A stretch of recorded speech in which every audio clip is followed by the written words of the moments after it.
Guys, Pakistan के और India के फॉरेन एक्सचेंज रिजर्व्स कितनी तेजी से इंक्रीज किए हैं और इंडिया की क्या स्ट्रेटेजी रही है और साथ ही साथ पाकिस्तान की क्या स्ट्रेटेजी रही है अपने फॉरेन एक्सचेंज रिजर्व्स को बढ़ाने के अंदर। साथ ही साथ इन्होंने अपनी इकोनॉमी को स्टेबल करने के लिए क्या मेजर्स लिए हैं, अपने मुल्क के अंदर क्या क्या पॉलिसीज इख्तियार की हैं जिसके जरिए इनकी इकोनॉमी मजीद जो है ग्रोथ की तरफ जा सके। सबसे पहले हम पाकिस्तान के 2002 से 2003 के अंदर जो फॉरेन एक्सचेंज रिजर्व थे वो देखते हैं और वो हमें देखने को मिलते हैं 9.5 बिलियन US$। इस फिगर को माइंड में रखिएगा कि पाकिस्तान के 2003 के अंदर 9.5 बिलियन के करीब जो है फॉरेन एक्सचेंज रिजर्व है और 2003 से 2004 के अंदर हमारे 10 बिलियन तक फॉरेन एक्सचेंज रिजर्व पहुंच चुके थे। मतलब कि 10 बिलियन का फिगर हमें 2003 से 2004 के अंदर अपने फॉरेन एक्सचेंज के अंदर देखने को मिलता था और वहीं पर ही जो इंडिया के फॉरेन एक्सचेंज रिजर्व थे वो 2003 के अंदर $70 बिलियन थे। $70 बिलियन $10 से तो बहुत ज्यादा होते हैं, बट इसकी ग्रोथ रेट हमने चेक करनी है कि किसके फॉरेन एक्सचेंज रिजर्व ने कितनी रैपिडली ग्रोथ की है। अगर हम पाकिस्तान के फॉरेन एक्सचेंज रिजर्व की बात करें तो हमारे रिजर्व 2003 में $10 बिलियन से आज राइट नाउ हमारे एक्सचेंज रिजर्व जो हैं वो $6.7 बिलियन के ऊपर है। मतलब कि माशाल्लाह से हमने $10 बिलियन से तरक्की करते करते करते $6.7 बिलियन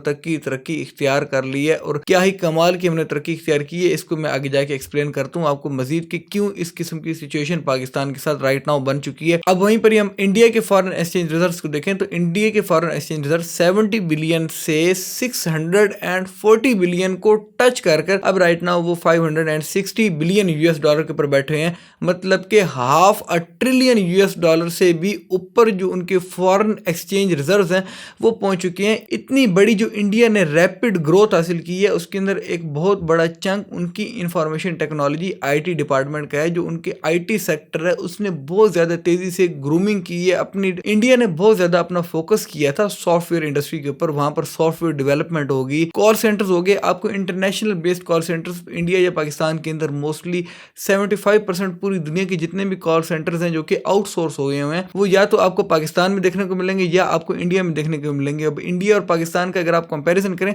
पाकिस्तान में अब आके कुछ लोगों ने जो है वो बड़े लेवल के ऊपर सॉफ्टवेयर हाउसेज वगैरह बनाने शुरू किया। नहीं तो कॉल सेंटर्स पहले भी चलते आ रहे थे। कॉल सेंटर के ऊपर एक रेवेन्यू जनरेट तो होता है बट इतना ज्यादा रेवेन्यू जनरेट नहीं होता जितना एक सॉफ्टवेयर हाउसेज के अंदर और एक बड़े बड़े जो आपके प्रोजेक्ट्स आप लेते हैं अपने मुल्क के अंदर उससे आप रेवेन्यू जनरेट करते हैं, जो कि इंडिया काफी ज्यादा अरसे से करता हुआ आ रहा है। इंडिया हर साल अपने IT इंडस्ट्री से इतना पैसा जनरेट कर लेता है जितना कि हम पाकिस्तान के अंदर, सीधी सी बात बताऊं तो आपको आपके फॉरेन एक्सचेंज रिजर्व मुकम्मल उसके करीब करीब भी नहीं पहुंचती जितना इंडिया खाली एक अपनी IT इंडस्ट्री से अपना रेवेन्यू जनरेट कर लेता है। इसके साथ साथ और भी उनके फॉरेन एक्सचेंज रिजर्व के जराए हैं जिसमें सबसे बड़ी रीजन ये है कि उन्होंने अपना एक इंफ्रास्ट्रक्चर डेवलप की है हर किस्म की मैन्युफैक्चरिंग इंडस्ट्री का। Same to same China model है कि चाइना में उन्होंने एक बड़े जबरदस्त किस्म का इंफ्रास्ट्रक्चर डेवलप किया कि हर शहर को उन्होंने स्पेसिफाई कर दिया कि इस शहर के अंदर हमने ये सामान मैन्युफैक्चर करना है और इस प्लेस के अंदर हमने ये सामान मैन्युफैक्चर करना है। सेम टू सेम इंडिया ने भी अपना मैन्युफैक्चरिंग का इंफ्रास्ट्रक्चर ऐसा डेवलप किया कि हमने ये भी चीज मैन्युफैक्चर करनी है, ये भी चीज खुद मैन्युफैक्चर करनी है। मेक इन इंडिया की उन्होंने काफी ज्यादा अच्छे तरीके से प्रमोशन की। आप एक हैशटैग खाली इंस्टा के ऊपर भी चेक कर लेना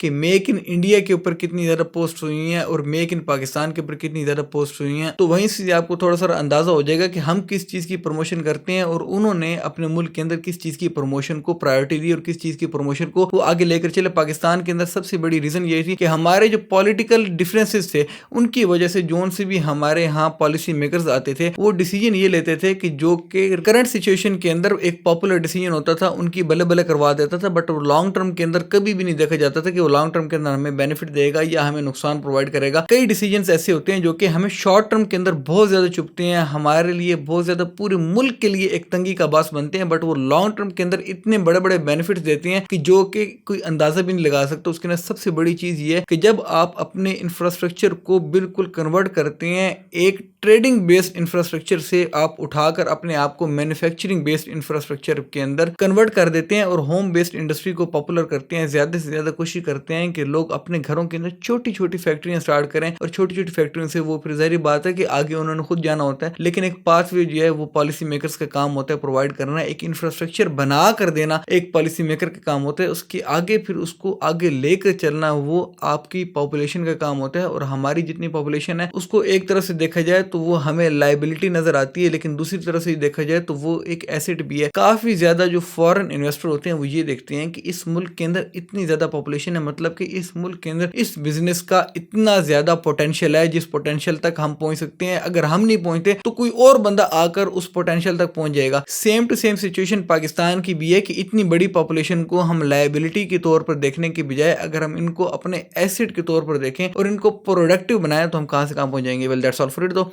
अल्लाह हाफिज़, टेक केयर ऑफ योरसेल्फ।